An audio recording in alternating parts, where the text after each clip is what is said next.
Hi guys, welcome back to Marant's Rants. Plenty of good information, a little bit of motivation, a whole lot of truth, no financial advice. I've been on YouTube for over 2 years.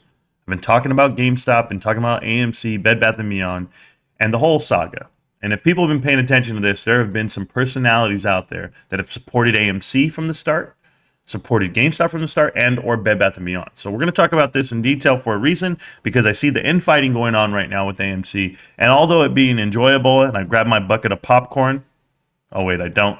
But I'm watching it and I'm just like, okay, cool. Like some people are finally seeing the light. So let's talk about AMC first. And you guys know that I came out and I was very critical of Adam Aron the first day I ever made a YouTube channel.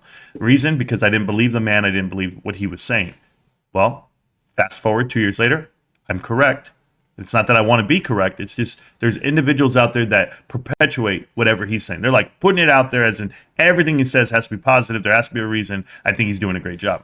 Cat Striker, Boss Blunts, AMC Bigum, somebody's on that side of the table refusing to see what exactly is happening with the company. It's crumbling in front of you. Your investment is crumbling. But they've manipulated you. They've manipulated people. They've used the YouTubers to do it. Frankie Muhammad just recently came out with the video. If you guys saw it, he went at Boss Blunts, and I don't have a problem with it at all. I respect Frankie. He's always put out the right information at the right time whenever he has it. And that's commendable. But Frankie, I'm going to tell you something about Boss Blunts, okay? He's in a camp, and his camp is to say everything positive about AMC. I've been watching Boss Blunts since he started. He's almost has 2 years on YouTube now, and I'll tell you what he did. He went out there and he goes like this, AMC, GameStop, we're going to be so effing rich. Puts it on a pillow, puts it on a shirt, puts it on a coffee mug, starts selling it. Show me one video. I'm asking for one. That's a GameStop update video. Just show me one. He can put it right next to it. He can draw it in there just to, get more focus on what he's saying. But you haven't seen one. He doesn't have one inkling of the balance sheet, the direction of the company, NFT. Show me a GameStop wallet. Show me anything. There's nothing. These are grifters. You got to know the difference here, Frankie. You're out there fighting with this guy. But yeah, Frankie, I will tell you this. I agree with you on a lot of things. But the point is, you're all defending one thing, and that's AMC. You're crazy. There's no way. You're defending the one whore in the group of a wholesome family. That individual there, AMC, Adam Aron, it's not even worth the fight. I know you want to stand for retail. I get that part. But guess what? The only fight that you have is retail's been manipulated. You guys have been robbed. Mike the Marine has changed his narrative throughout this whole time. Frankie Stocks, all of them, Terrible. I don't care. All these people changed their approach midway through the game because they realized they're wrong. Jackson Hunter left. Trey can't even face the heat anymore. Gone. Matthew Kors changed the direction of his channel. There is nothing left on AMC other than Bigums and Blunts. And what are they doing? They're pushing out this, well, we can do this change. We can always looking for the positive in something that doesn't need to be defended. Let it sit off the merit of its numbers, and it could never. It could never. But I'll tell you why, Frank. I'll tell you what these guys do. They get paid. They get paid by YouTube for every click. And although there are a lot of bots that push out things, I'm going to tell you, you can make an AMC YouTube channel and be positive about AMC every day of the week, and you're going to get following, and you're going to get viewership, and because that's the manipulation of people. But the ones that say the truth, the guys who come out here and combat what the whole masses are saying, those individuals are the villain. Those are the individuals that are trying to educate and teach, but not you guys. And I'm not ever going to paint you that way. But I will tell you, be careful who you surround yourself with. That's the first thing. Somebody like AMC Bigum, somebody like Boss Blunts, these guys who have fanboys a la, Phil for real. These guys are groupies, junkies. They get on the ship, they watch their show, they go through. Once their show's over, they go out and they make a video of their own, trying to paraphrase whatever was said on this video. But Tony De Niro and Massalorian opened my eyes to so much. I was a guest on their channel over a year ago. And they want to talk about GameStop, and they're promoters of, retail and whatever it may be, but they didn't know anything about GameStop. So I go in there and I school them a little bit, I give them the info, and maybe the info then is dated compared to what it is now, but we did really well that day. And at the end of it all the viewers were like, man, that was great, blah, blah, blah, here we go. Hey, Massalorian, Tony, when are you guys going to talk about GameStop? And they go, oh, no, we don't do that. We won't talk about it because that's not we're not going that direction because our viewers don't want that. We are loyal to our viewers, so we're going to talk about AMC. So it's like they're tied into how many clicks and subs they're getting based off of the information they give. This is a problem that I have on YouTube. or people out there in general. There are people in Twitter. They're not making a living. They don't get paid one ounce for their tweets, but they evaluate, they judge themselves based off of how many subscribers they have. So they're like, yeah, I got 4,000 people, and they all say that, whatever I put, they retweet and they do this, and I'm famous. You're nothing. You're putting out misinformation as is. Cat Strike or whatever, is that her name is? I don't even know her names, but she's literally nobody, just like Tara Bull. Tara Bull, by the way, I saw you driving I saw your car, a Honda. Wow, that's awesome. I know. I'm not talking shit. I'm just saying, for somebody who is in the realm of Elon Musk all the time and 200,000 subs on Twitter,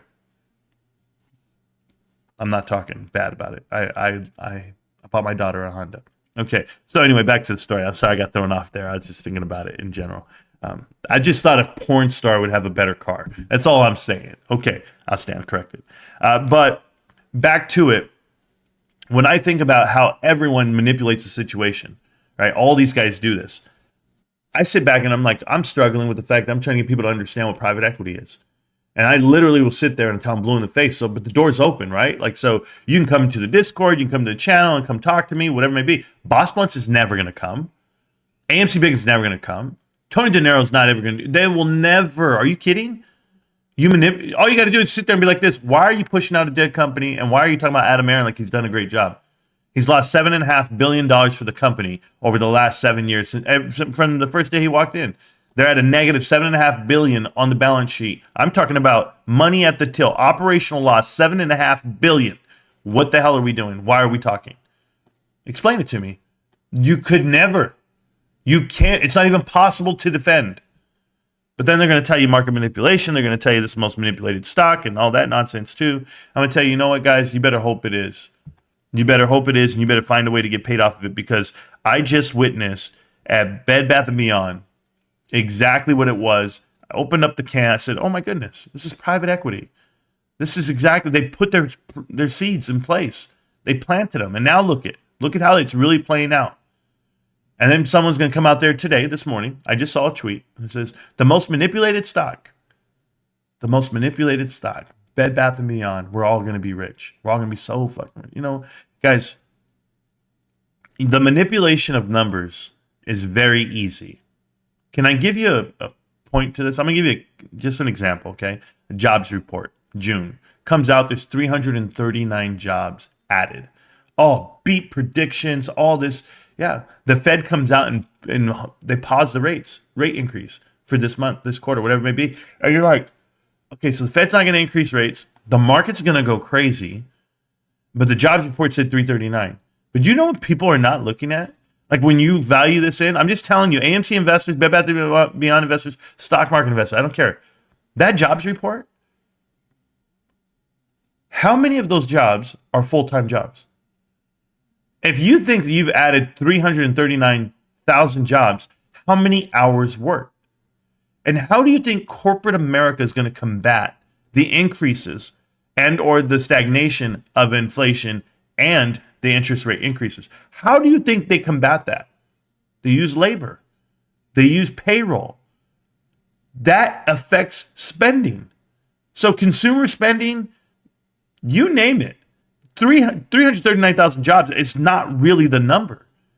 It's a propped up number. It's a fake, but you can manipulate numbers. So when everyone's out here telling you AMC is doing this and that, and I'm just like, you can manipulate that number. You can figure this out. Let it play out. Give it another year. Give the U.S. economy another year. Oh, you're going to find out exactly what's happening. You're going to find out how hard they have to hit interest rates. But you guys have to think about your investments and these companies and the narrative that people are keeping and the whole scheme of it all, the macro of it all, the macroeconomic downturn that you're currently in. Can you outpace it? Can you outlast it? Instead of trying to manipulate it or manufacture it. Speak too real for you guys sometimes, but I buy GameStop, guys. You see it all around me. I wear it everywhere. I buy Kirkland. I buy Costco. I buy two companies that I believe in, that I understand, and that I respect the leadership. But for you guys out there fighting with each other, this whole video is basically to tell you you're all defending the wrong thing. You are. And for some of you guys, you're going to say you're defending retail and whatever it may be. Retail doesn't need defending. Retail just needs to be educated and make better choices. Help with that. But a lot of colorful words were said yesterday on Twitter, on YouTube. And I just tell you, everyone's invited. Everyone's invited to the party. Everyone's invited to the conversation, because all these guys are going to keep doing the same thing. I'm sorry to tell you this, Frankie. They really are. They're going to keep saying whatever they want just to get a click and a view. That's all they care about, not the information. And they don't care about you. Good luck, guys. You're going to need it. Enjoy. I'm going to take my day off. I'm doing great today. Market's not open on Monday. I'm going to make this a 4-day out of it as far as YouTube goes. I'll see you guys Tuesday. Other than that, I'll be playing video games, trying to lose some weight. Let's get it right. Get it tight. It's workout season. GameStop. Can't stop, won't stop, GameStop. I hope you guys learned something today. Or maybe you didn't. Peace.